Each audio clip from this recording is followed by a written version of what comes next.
অনুষ্ঠানটো আমাৰ গোটেই লাহবাসী ৰাইজে বিশেষকৈ ছাত্ৰ সন্থাৰ উদ্যোগত এই অনুষ্ঠানটো অনুষ্ঠিত কৰা হৈছে।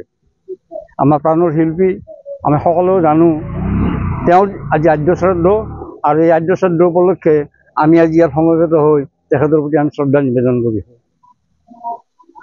আমি সদায়ে তেওঁৰ এই যিটো স্মৃতি, এই স্মৃতি আমি সদায় ৰাখি ল'ম। বিশেষ ক'বলগীয়া নাই, গতিকে এইখিনিয়ে মোৰ ক'বলগীয়া।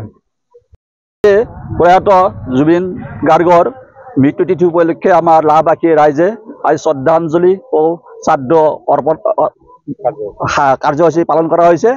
আৰু এই কাৰ্যসূচীটোত আমি সমূহ ৰাইজ একগোট হৈ জুবিন গাৰ্গৰ ন্যায়ৰ কাৰণে আমি সৰ্বত্ৰ প্ৰাৰ্থনা কৰিছোঁ, যাতে তেখেতে ন্যায় পায়, গোটেই অসমবাসী ৰাইজে ন্যায় পাওক তাকে কামনা কৰিছোঁ। মই এইখিনি আমাৰ চৰকাৰকো আমি ইয়াৰ যোগেদি আহ্বান জনাইছোঁ, যাতে ন্যায়ৰ কাৰণে এটা পথত আগবাঢ়ি গৈ অসমবাসী ৰাইজক এনে শান্তি প্ৰদান কৰে। এইখিনি ক'ব লাগে।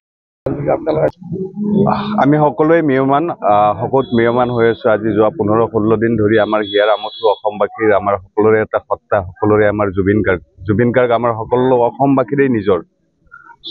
তেখেতৰ আজি আমি ইয়াতে আমাৰ সদৌ লাহবাসী ৰাইজৰ উদ্যোগত আমি লাহ শ্বহীদ বেদী চকত তেখেতৰ আত্মাৰ সদগতিৰ কাৰণে আমি আদ্য শ্ৰাদ্ধ ইয়াতে পালন কৰিবলৈ মানস কৰিছিলোঁ, আৰু আমি যিখিনি পাৰোঁ আমি সেইখিনি চেষ্টা কৰিছোঁ। তেখেতৰ আত্মাৰ কাৰণে আমি শ্ৰদ্ধা নিবেদন কৰিছোঁ, আৰু ইয়াৰ জৰিয়তে আমি ভগৱানৰ ওচৰত প্ৰাৰ্থনা কৰিছোঁ যে হে পৰমপিতা পৰমেশ্বৰ, জুবিনৰ আত্মাই যাতে ন্যায় পায়।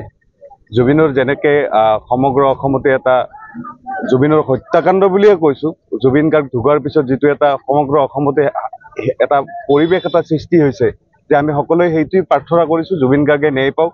অসম চৰকাৰলৈ এইটো আমাৰ অনুৰোধ, জুবিন গাৰ্গৰ আত্মাটোই তেতিয়াহে শান্তি পোৱা বুলি আমি ভাবিম যেতিয়া জুবিন গাৰ্গে ন্যায় পাব। ধন্যবাদ।